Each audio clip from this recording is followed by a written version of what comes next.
When you see extreme volatility, very big moves in the market that are abnormal from what you're used to seeing on a regular basis, there are definitely liquidity concerns that should be at the forefront of every investor and certainly every trader's mind.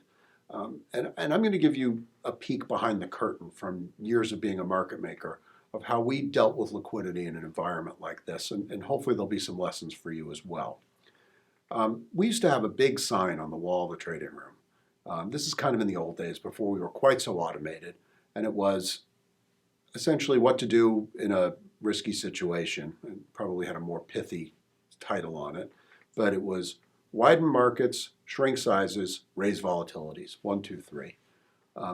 And these are the type of things that everybody involved in the market should be thinking about and using to their advantage when markets get highly volatile. Think of it this way. When you think in terms of standard deviation, which is a very common concept of risk management or a risk tool, standard deviation, and I'm going to refer to a normal probability distribution. Those of math-minded among you say, well, yes, it's a log normal distribution. The numbers don't work. You're right, but I'm just going to simplify. One standard deviation is what you would expect, the type of moves you'd expect to see 68% of the time, more or less, the range of the moves. And what we're seeing now, if you used a past standard deviation of where the S&Ps were versus where they are now, that's expanded dramatically. And so when you see those moves, you have to realize that a big move right now is far more likely than it was a few weeks ago. And you have to change your tactics accordingly.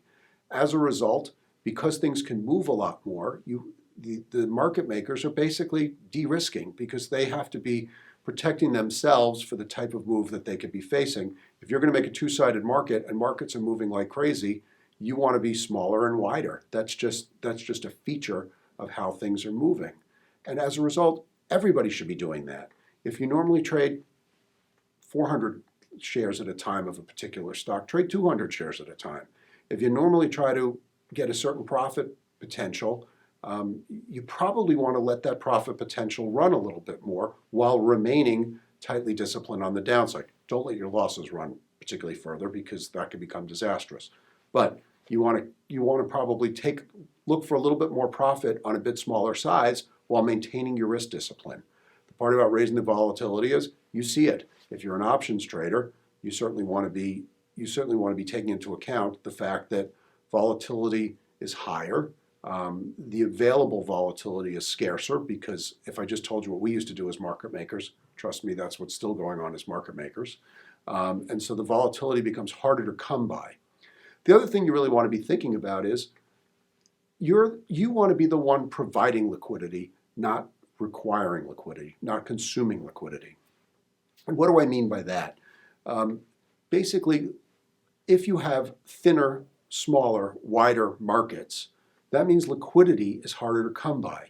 You don't want to be in a position where you have to cross a large bid-offer spread or have to trade through several levels to get the size you need. You don't want to be the one doing that. You don't want to be the guy who's got to go out and consume someone else's liquidity because they're going to make you pay for it.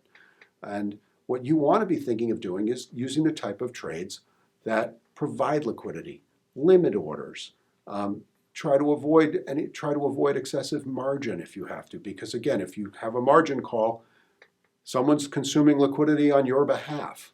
So you really want to be very tight with your discipline. You want to use limit orders when possible.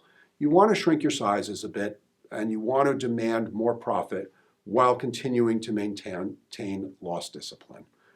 Those are some rules of thumb that worked very well for me and for our models over the years. And hopefully you can use some of those lessons in your trading.